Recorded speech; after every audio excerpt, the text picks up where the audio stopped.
Everyone thinks they know Southern California. Sun, surf, celebrities, right? But what if I told you that behind the tourist trails and city lights, there's something much older and much more alive? Something that resists time, concrete, and skepticism. The name given to it varies: Sasquatch, Bigfoot, hairy creature. But the reports keep coming. From missionary priests in the 18th century to modern-day frightened hikers in Victorville, they all say the same thing: I saw it, and no one believed me. Now here's the counterintuitive point. Perhaps the greatest proof of Bigfoot's existence is the silence itself, the silence of the media, the silence of science, the silence of those who saw and said nothing. But what if you had access to hidden historical accounts, ignored data, unpublished maps, and discovered that the encounters are still happening right in Southern California in Hollywood's backyard? In this video, you'll understand why urban development didn't wipe out Sasquatch. It only made it smarter. You'll discover why serious researchers like John Green and Bobby Short never laughed at these stories. You'll see places like the Angeles National Forest, the San Gorgonio Mountains, and even the Fontana Speedway Monster region in a whole new light. And in the end, you might start to ask yourself, what if it's closer than we think? They talk about Southern California as if it's all concrete and sunshine. But there's a side that doesn't show up on postcards or influencer photos, a side where green overcomes asphalt, where sounds shift frequencies when night falls. The San Gorgonio Mountains hide more than trails and waterfalls. They keep secrets. Have you heard of the hairy creature that walks there when the tourists are asleep? It's not just legend. Nighttime encounters reported by old locals leave clues. Clues most people pretend not to see. The Angeles National Forest isn't just a haven for ordinary wildlife. Deep within, among trees that resemble sleeping sentinels, you can hear sounds that aren't easily explained. Something big, something that knows how to hide, something many call Sasquatch. Bigfoot researchers like John Green and Bobby Short have pointed to these forests as natural corridors of movement. And it's no wonder. They form a tangled network of routes where legendary creatures could walk without ever crossing a paved road. That is, of course, if you believe there's more between heaven and earth than urban logic allows. And then there's the Fontana Speedway Monster. Ah, that case. As peculiar as it is overlooked. A creature spotted near the famous track far from the race day commotion, close to the hills that surround the area. The report was drowned in laughter, but those who truly investigated found patterns similar to Sasquatch sightings in transition zones, where the forest ends and civilization begins. It's precisely at that edge where things happen. And it's there, in the dark between streetlights, that red eyes appear for a second, only to vanish as if they were never there. You might think it's an exaggeration, but many eyewitness accounts point to the same detail: the silence. A thick, almost solid silence fills the air before any sighting. It's not fear, it's respect, as if the forest itself holds its breath when the hairy creature passes by. These kinds of accounts aren't isolated. They show up repeatedly in BFRO records and serious documentaries about nighttime Bigfoot encounters, which leads us to ask, are we ignoring something that's literally walking among us? The lesser-traveled trails of Southern California hold more than natural beauty. They are the stage for subtle yet consistent phenomena. Some call it Sasquatch ecology, a theory suggesting the creature adapts with incredible intelligence to urban environments without being noticed. Think of an animal with survival instinct, but strategic intelligence. A predator? No, an observer, a ghost of the woods, who understands the rhythms of the city better than the residents themselves. That's why Sasquatch sightings have decreased, but not vanished. Urban sprawl changed the game, forcing the creature to seek refuge in unlikely places. The ruins near Diamond Valley Lake, for example, were pointed out in a documentary as transition zones. Legendary creatures hide where humans don't tend to look. That's how they survive. And if you truly want to understand it, you need to go beyond Google Maps. You need to walk, to feel, to be silent. There's a blind spot on the map, a space human eyes no longer reach. The San Gorgonio Mountains, the Palomar Slopes, all of it forms an unrecognized sanctuary. There, Bigfoot researchers work in silence, away from the spotlight, closer to the truth. And it's not just modern folks. Historical accounts have long warned of strange creatures. Missionary priests, Spanish travelers, 19th century newspapers, they all point to the same thing. But who wants the truth when lies are more comfortable? Southern California became a symbol of progress. But in the wake of that progress, many trails were buried, many sounds silenced. Still, between the cracks, there's space for invisible life. Urban development swallows everything, except what knows how to hide. And that's where Sasquatch ecology stands apart. It doesn't fight progress, it flows around it like water. It adapts, disappears, reappears when needed, like a shadow under moonlight, like a legend with footprints. And when the sun sets, those who live near these regions know. Something changes in the air. The wind grows colder, the animals go quiet, and then the unexpected happens. A branch snapping where there should be no movement. A strong smell like wet earth mixed with moss. These are signs too small to catch media attention, big enough to chill your spine. These are the true accounts of those who live there, day after day. And that's why documentaries don't cut it. Only silence tells the story. John Green always said the problem wasn't the lack of evidence, but the abundance of ignorance. And he was right. If you want to truly study the hairy creature, you first have to unlearn what the system taught you. You have to listen closely to the stories that don't make the headlines, talk to old residents, walk where maps end. Many Sasquatch sightings happen that way, by chance. But nothing that changes your life really happens by chance, does it? Even today, some claim to have seen fresh footprints along the banks of the Santa Ana River. Others speak of glowing eyes among the bushes. It's no surprise that Southern California, despite its urbanization, remains one of the regions with the most sightings cataloged by the BFRO. These are the so-called hot spots, where the frequency of eyewitness accounts defies any skeptical explanation. The lingering question is, why are these reports so similar, even coming from people who've never met?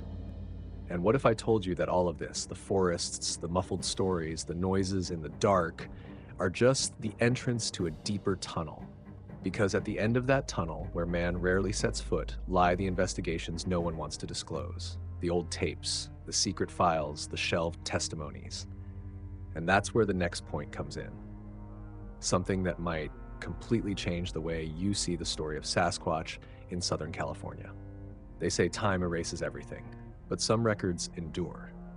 In Southern California, long before smartphones and the modern rush, missionary priests already spoke of creatures wandering the hills at dusk. They called them walking shadows, large, hair-covered figures with eyes that seemed to understand. These historical accounts were not inventions, but observations recorded in diaries and letters that now rest in forgotten archives. The curious thing is, why does no one talk about them? Perhaps because they are inconvenient evidence. 19th century newspapers also hold secrets. Headlines that today would seem sensationalist were, at the time, simply news. In 1877, for example, the San Bernardino Guardian newspaper reported the sighting of a hairy creature near what is now the Fontana Speedway. Coincidence, or part of a larger pattern? These nighttime encounters, often dismissed, show a disconcerting consistency. How to explain similar accounts with 100 years of difference, told by people who never knew each other? Jack, a researcher passionate about everything related to Sasquatch, dedicated decades of his life to compiling these records. He believed that the key to understanding Bigfoot in Southern California wasn't in laboratories, but in archives. He mapped the first sightings, cross-referenced data on climate, animal migration, and urban development. And he discovered something few had noticed. The reports always increased in years of severe drought. Could the creature be descending from the mountains in search of water? Jack's work inspired serious documentaries, the kind that don't aim for cheap scares, but for uncomfortable truths. Productions that combed through historical accounts with a magnifying glass, revealing a pattern. The creature is always described as tall, covered in hair, with an upright posture. In other words, not a bear, not a wolf, nor a collective hallucination. It's a presence that repeats itself, silent, steady, inevitable. Sasquatch ecology isn't just about footprints, it pulses in the margins of history. Many of these documents were ridiculed for decades, and that's where the problem lies. When we laugh at what we don't understand, we miss the chance to learn something profound. Early scholars like John Green knew this. That's why he always defended the importance of old eyewitness testimonies, not as definitive proof, but as signs. Signs that something moves beneath the foundations of what we consider reality. You know that older relative who tells strange stories during holiday gatherings? Maybe they saw something. Many reports come from people just like that. Farmers, truckers, hikers, hunters. People who lived before the internet, before the rush, before doubt became a joke. If you have an old family notebook, take a look. Search through letters, notes, diaries. You might find a clue to an encounter with the unexplainable. Legendary creatures have always circulated among those who observe more than they speak. And it's no different with Bigfoot. The difference lies in who chooses to ignore and who decides to investigate. And believe it, Southern California has an underground timeline that stretches from the 18th century to today, always marked by sightings, scares, and silences. In Victorville, for example, there are records from 1823 about forest men watching camps at night. Nighttime encounters described with a precision that defies imagination.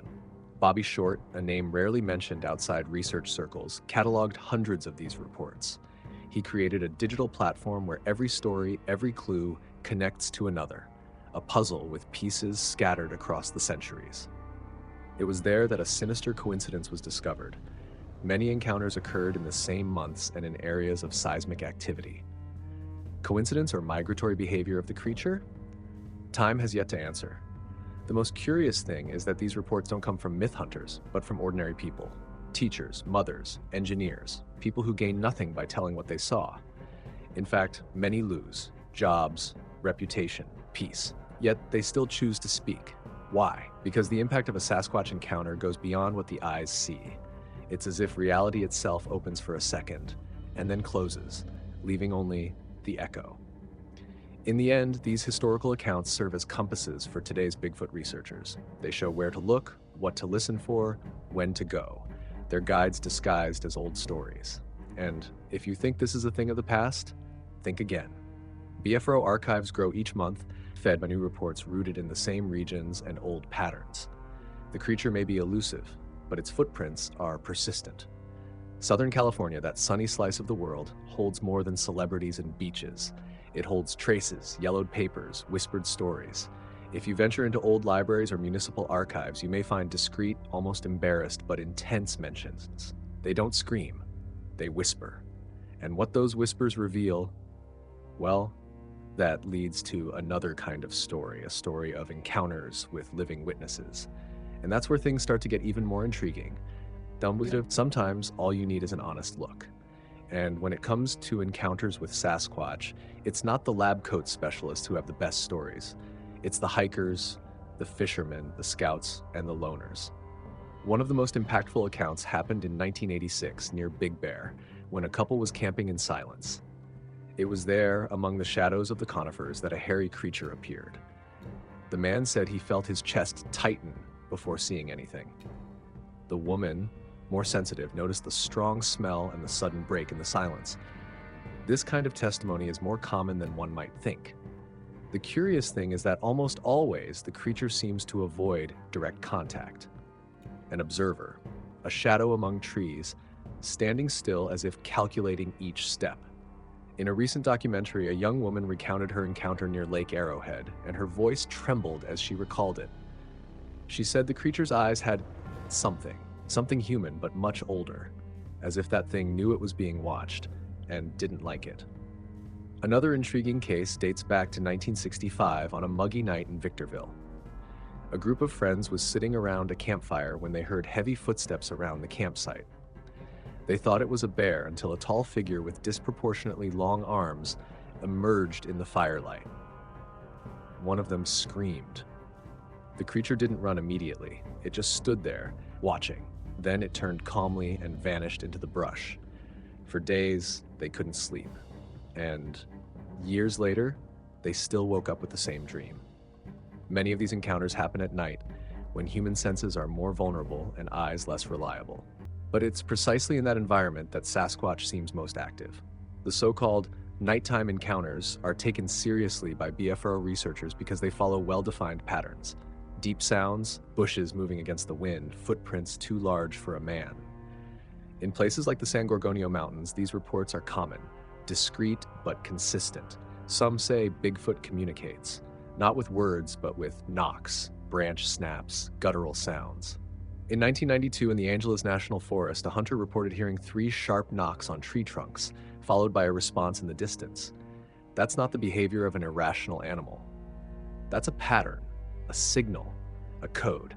The ecology of Sasquatch may include forms of territorial communication, something more like gorillas, or even like us if we look closely.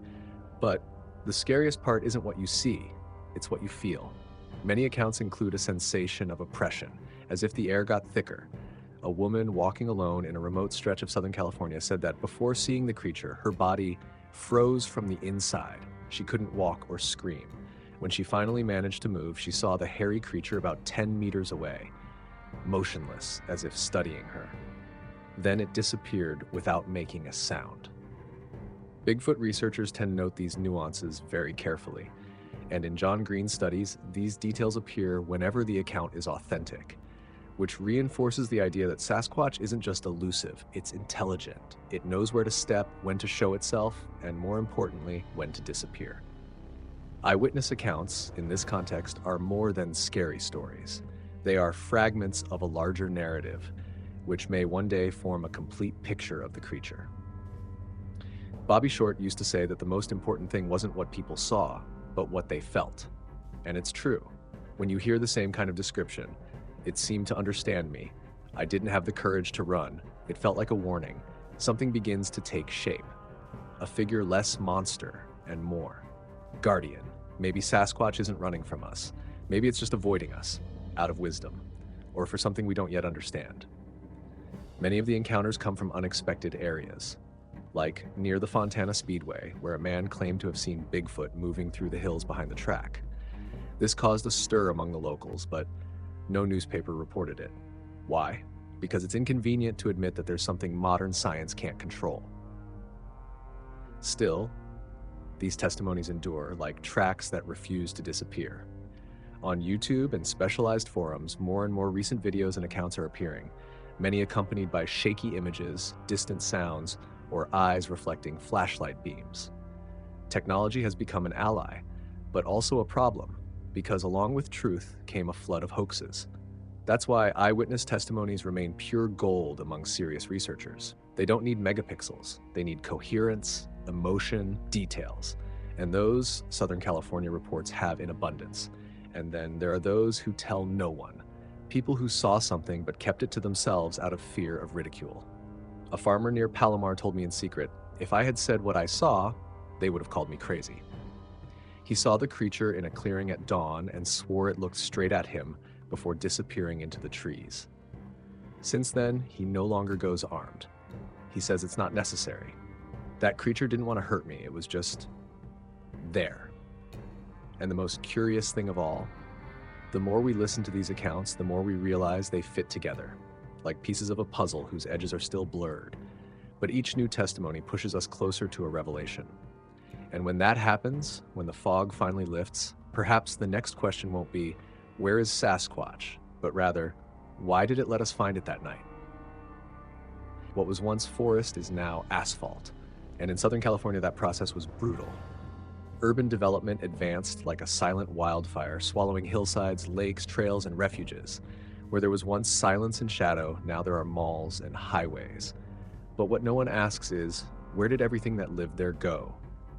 The hairy creature that so many swear they saw, did it disappear or simply adapt, vanishing from known routes? Perhaps Sasquatch is a master of disappearing, but never of fleeing.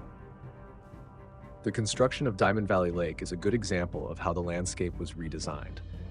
That area, once surrounded by dense and isolated vegetation, has now become a tourist spot and supply hub. What few people know is that during the excavations, workers reported strange noises coming from the surrounding forest. Cracks, growls, eyes. Some even mentioned nighttime encounters, but were soon instructed to not spread stories. Nothing better than a paid silence to bury mysteries. But not everyone stayed quiet. Some of these accounts ended up reaching Bigfoot research platforms like the BFRO and Bobby Short's old website. And it's curious, the sighting maps coincide with zones that before development were completely uninhabited. This leads us to believe that Sasquatch's ecology depended, or still depends, on green corridors connecting mountains like San Gorgonio, Palomar, and other deeper regions of the Angeles National Forest, a natural labyrinth that has been torn apart. And when those corridors are cut, what remains? Fragments of forest, green islands surrounded by concrete. That's when the creature becomes harder to track, not because it vanished, but because it learned to bypass human eyes. Sasquatch, unlike other animals, and seems to have a refined ability to adapt to human advancement without leaving obvious footprints. Maybe it uses underground paths, maybe it just waits at night when no one is looking. After all, nighttime encounters never ceased. They just became harder to document. In regions like Fontana, for example, urbanization happened so quickly that trails used by hunters 40 years ago were covered by houses and factories. But that didn't stop the reports from continuing. In 2004, a group of teenagers exploring a vacant lot heard something large moving through the bushes. When they pointed a flashlight, they saw a hairy creature running in a zigzag before disappearing into the shadow of a building.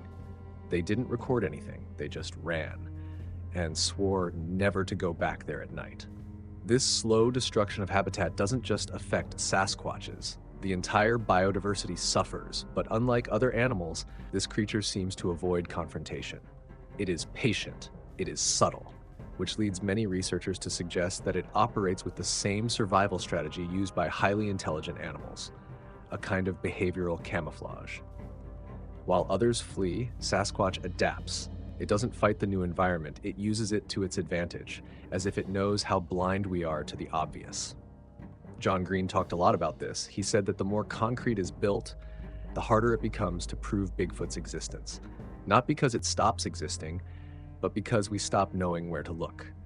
The clues are still there, in the forgotten corners of Southern California, on the edges of reservoirs, at the borders of subdivisions, in the ravines that remain between roads. The secret now lies in knowing how to read what the landscape still whispers, because it speaks. And those who listen, find. And how do you listen to this new landscape? With patience, with trained eyes and attentive ears. Many Bigfoot researchers recommend the use of thermal drones, silent nighttime walks, and above all, respect for the territory. This isn't a hunt, it's a careful observation. If you want to try, choose areas like the northern slopes of San Gorgonio or isolated regions of the Angeles National Forest. Bring a good camera and be prepared to wait, because it watches before being watched. The loss of habitat also explains why so many historical reports speak of sightings in areas now urbanized. Sasquatch didn't change locations. We invaded its territory. And as the sprawl continues, it hides deeper, moves through shadows, disappears beneath our artificial lights. This adaptation shows that its ecology is different from any other. It doesn't need dense forest all the time. It needs gaps, human lapses, holes in the logic of the city. Some animal behavior specialists have compared this to the habits of large urban felines like cougars in Los Angeles. They live very close to us without ever being seen. They use narrow passages, green corridors, nocturnal patterns, and if a cougar can do it, why couldn't Bigfoot? The hairy creature may very well be using the same stealth movement techniques, and that's why the number of sightings has dropped, but never reached zero. And don't be fooled. Silence doesn't mean absence. Sasquatch continues to appear, albeit less frequently. BFRO data shows this. Spikes in sightings in specific years, almost always in regions of ecological transition, places where forest and city touch like open wounds. The Fontana Speedway Monster, for example, is still mentioned by older residents. They don't forget what they saw. They just stop talking because no one wants to be the crazy neighbor. But the crazy ones, my friend, are those who stop looking. Because while the city grows and the world changes, something remains in the shadows. Something that walks among us, hides when the streetlights turn on, and sometimes, just sometimes, lets us see it. Just to remind us that it's still there. And if you think that's the strangest part, wait until you hear the biological arguments that support the possibility of such a creature existing right under our noses. If you think the idea of Sasquatch is biologically impossible, maybe you just need to observe nature more closely. Think of the extinct California grizzly bear, a large, omnivorous, intelligent, and adaptable animal. It ruled for ages in the same mountains where today the main Sasquatch sightings occur, like San Gorgonio and Palomar. The question is, if a predator of that size survived for so long, why couldn't a Bigfoot with greater intelligence and evasive instinct also survive? Sasquatch ecology isn't fantasy. It makes sense if you stop to listen to the forest. Biologists who study great apes highlight repeating patterns: nocturnal habits, territorial organization, vocalizations, quick escapability, and advanced spatial memory. Now apply that to the hairy creature described in so many eyewitness accounts, from Fontana to the Angeles National Forest. The fit is uncomfortably precise, and as John Green would say, discomfort only arises when something true challenges what you thought you knew. Sasquatch may not be outside of science, but rather ahead of what it accepts to study. There is a little explored field that studies so-called cryptoecology, the ecological behavior of species not confirmed by traditional science, but supported by reliable testimonies and consistent patterns. And guess who leads the list? That's right, Bigfoot.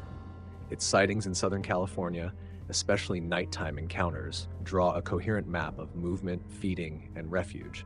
It's not a chaotic pattern, it's almost a case study waiting to be taken seriously.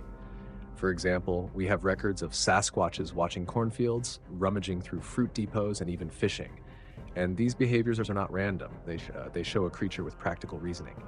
Many Bigfoot researchers argue that it is an opportunistic omnivore, like bears, but with one detail: it avoids confrontation, calculates risks. That requires an analytical mind, something only some mammals like dolphins, elephants, and certain primates possess.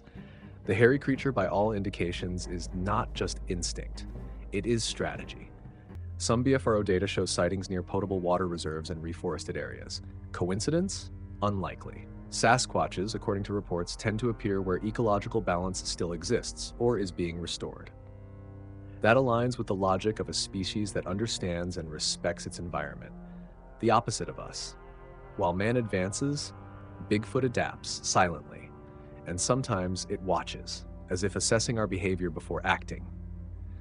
In historical records, there are accounts of Spanish priests describing beastmen watching livestock on the hills of Southern California. Many dismissed it as superstition, but what if they were primitive records of a real creature? If we cross these descriptions with modern reports from hikers, hunters, and even cyclists, the similarity is absurd. The long arms, broad chest, awkward bipedal gait. Everything suggests that something big and hairy shares the territory with us, but isn't part of it. Bigfoot researchers like Bobby Short and John Green believed Sasquatch might have a rudimentary social structure. They don't live in packs like wolves, nor alone like bears, perhaps in small family groups with well-defined territories. That would explain the low density of sightings, but the high consistency in eyewitness details. And it's not hard to imagine an intelligent creature preferring anonymity to exposure, especially in a world that reacts with violence to what it doesn't understand. And here's something curious. Some sounds recorded in Southern California forests, analyzed by acousticians, showed frequencies similar to the vocalizations of large African primates, but with patterns never previously recorded. That's not proof, but it's a clue. And clues, when they accumulate, stop being coincidences. Nighttime encounters, guttural sounds, movement in shadows, footprints in remote areas, everything points to a being that exists but knows how to hide better than any known animal. Modern biology needs to stop laughing and start listening. When it comes to legendary creatures, laughter is always the first response. But laughter, my dear, is the shield of the ignorant.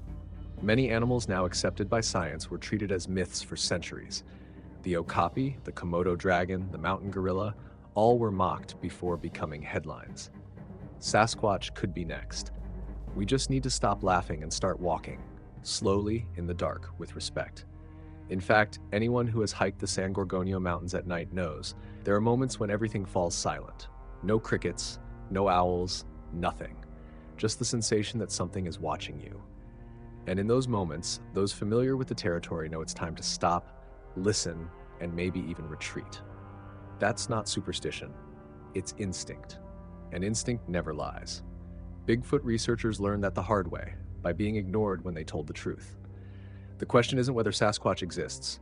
The question is, how much evidence will it take for the world to accept it? Eyewitnesses, videos, sounds, ecological patterns, it's all there. And more than ever, Southern California stands out as the epicenter of this phenomenon, a place where urban development threatens, but where gaps still remain. Silent trails, hidden valleys, ignored caves, and it's there that the tracks continue, waiting for prepared eyes. And if you think biology has already said everything there is to say, think again. Because there is an entire community dedicated to studying what no one else wants to. Serious researchers, robust documentaries, consistent records. They're not looking for fame, they're looking for truth. And now, more than ever, that truth seems to be getting closer, or at the very least, watching. The next step is no longer in the forest. It's in the choices you'll make with everything you've just discovered. Not everything began in the forests. Sometimes great discoveries are born in basements, in silent meetings of people who share a secret. That's how it was with the first Bigfoot researchers in Southern California. They gathered in garages, on trails, in hidden cafes in Fontana and Redlands, exchanging reports, VHS tapes, and hand-marked maps. And there, in the subtext of conversations, the community began to take shape. A brotherhood without badges, but with eyes trained to see what the world insists on ignoring. Before the internet, things moved slowly. Letters circulated among scholars like John Green and Bobby Short, who exchanged observations about Sasquatch ecology and sighting patterns. Many of these records, curiously, pointed to the San Gorgonio Mountains as the beating heart of this activity. Green said that when you hear a whisper from the forest, it's best to stop and listen with respect. And he wasn't just talking about sound, but about hidden truth. The birth of the BFRO, led by Matt Moneymaker, changed everything. It gave structure to what was once instinct. It made it possible to group, map, and cross-reference eyewitness testimonies like never before. But Southern California, even with all the technology, remained an outlier. Its reports were different, detailed, almost intimate. It was as if people there carried something more, perhaps because they lived between the cracks of concrete and forest. Perhaps because they knew that monsters don't live only in stories. Bobby Short's website became a digital reliquary, a time capsule where each story became a clue. It was there that unexpected connections emerged between nighttime encounters occurring in different decades and seemingly disconnected regions. A 1973 account in Palomar matched one from 2006 near the Fontana Speedway Monster. Coincidence? Or a trail left by something that moves slowly, but always in the same pattern? Bobby believed in the latter, and he made a point of keeping everything documented. This community grew quietly. Ordinary people, teachers, veterans, truck drivers, suddenly found themselves connected by an experience no one else wanted to hear. And then came the dilemma: stay silent and preserve normality, or speak up and lose peace. Many chose silence, but others, encouraged by documentaries and specialized forums, decided to speak. And when they did, they realized they weren't alone. They never were. All they needed was someone to connect the dots. The annual meetings, organized by local enthusiasts and researchers, showed one clear thing. There was a pattern in the behaviors, in the descriptions, in the feelings. The hairy creature always appeared the same way in the same types of environments: dense slopes, damp valleys, clearings near rivers. It was like studying a real animal. And that's what the researchers wanted to prove: that Bigfoot wasn't an invention, but a species. Invisible, yes, but a species, a real product of Californian ecology. The most impressive thing is that over the years, this community never lost focus. Even with media mockery, even with academic disregard, they kept investigating. Many said it was obsession. But those who live with this kind of truth know it's not obsession, it's a mission. Because when you see something that challenges everything you were taught, you don't turn back. You search, you connect, you record. And every new report, even if it seems insignificant, is a step on the invisible staircase of truth. And here's what's curious. Many of those who now lead field research started out as skeptics. They entered this world to debunk it and came out convinced, not by emotion, but by the data. They were impacted by the consistency of the reports, the repetition of the patterns, the unexplained tracks. And that's what made them serious researchers. They don't believe everything, but they also don't dismiss anything without listening first. Because those who research Sasquatch learn quickly. It's the silence that reveals more than the noise. This community, though decentralized, is united by something strong: the pursuit of truth. It's not about fame, nor about proving anything to the world. It's about understanding what is still alive, hidden in the gaps that urban development left behind. It's about not forgetting that Southern California, with all its avenues and skyscrapers, still holds invisible trails. And maybe that's why Sasquatch chose this place, because here, between a mall and a mountain, it can disappear without leaving a trace. And like every community that deals with the impossible, they have their codes. You don't chase Bigfoot, you wait. You don't hunt, you observe. You don't doubt someone who saw, you listen. These are unwritten rules, passed along through meetings and forums from generation to generation. And as much as it might seem like a cult, it's actually a movement of sharp eyes, open ears, and hearts prepared to deal with what science still calls non-existent. Many of these researchers also work in other fields. They study fossils, tracks, animal behavior. They are biologists, anthropologists, environmental engineers.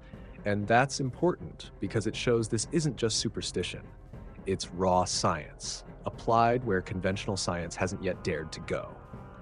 The Bigfoot research community is now more organized than ever, and while the world focuses on the city's noise, they continue observing the forest's shadows. And it's exactly in the shadows where the challenge lies, because times have changed and encounters have decreased. Cities have grown, forests have shrunk, but the spirit of the search that still lives.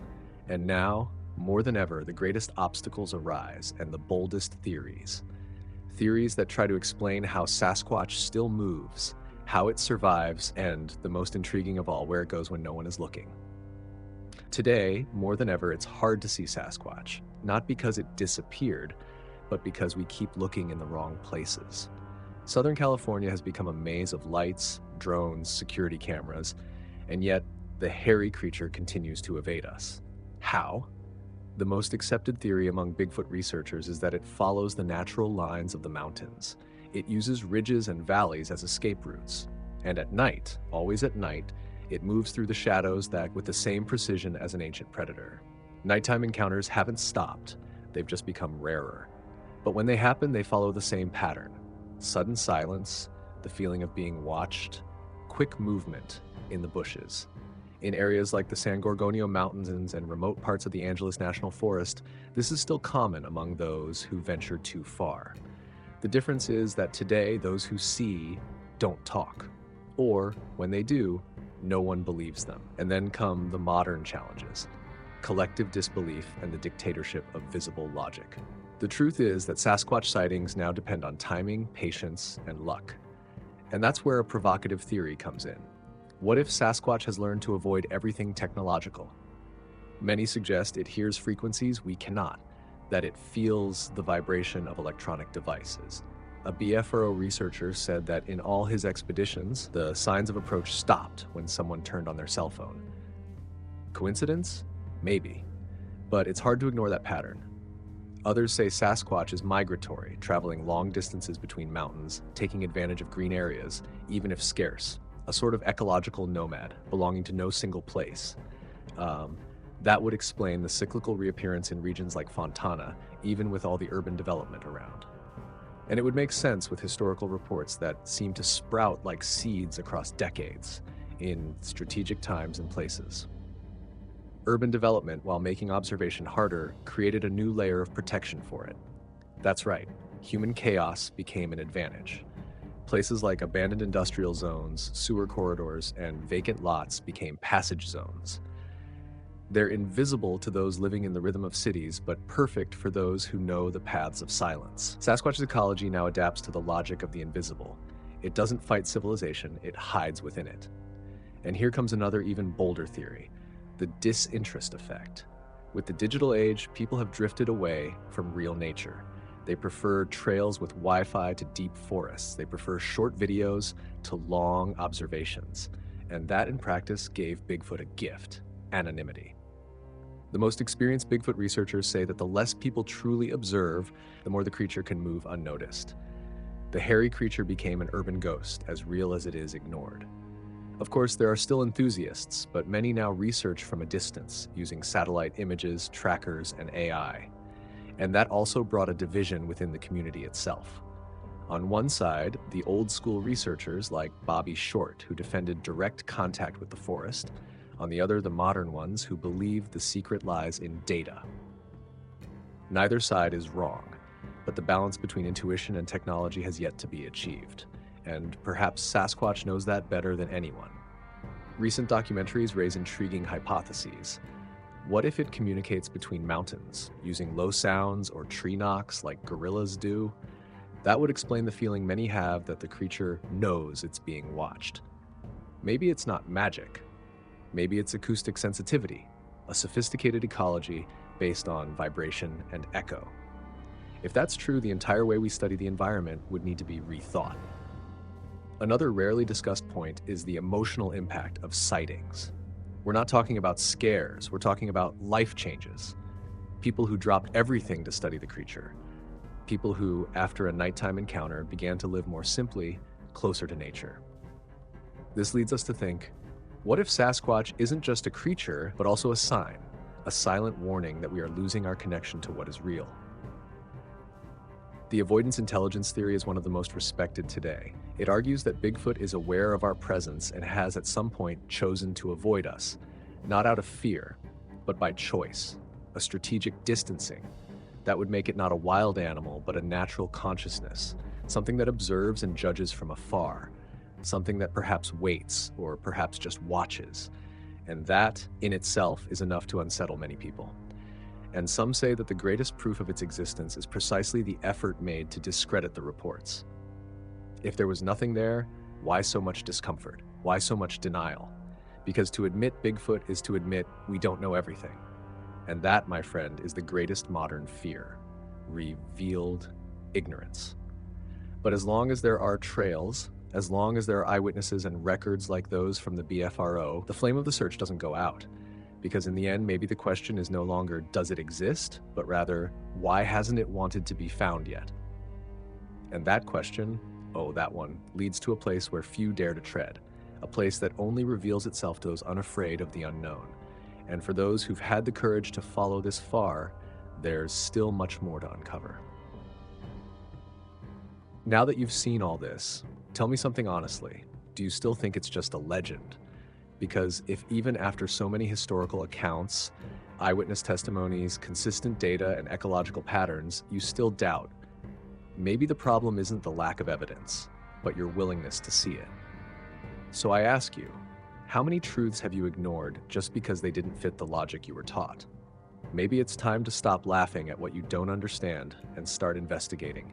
What kind of world would you rather live in? One where everything has already been discovered, or one where mysteries still lurk, waiting for watchful eyes? And if Sasquatch is real, what else could be hiding in the shadows of Southern California? Maybe what you're missing isn't the answer, but the courage to ask the right questions. If this video made you think differently, then share it with someone who needs to step out of their comfort zone. Leave a comment. Have you ever experienced something you couldn't explain? Or do you know someone who saw what they weren't supposed to see? Let's talk. And if you want to keep diving into this universe of legendary creatures, forgotten documentaries, and forest secrets, go ahead and subscribe to the channel and turn on the bell. Because here, we don't ignore the whispers of the night. We listen.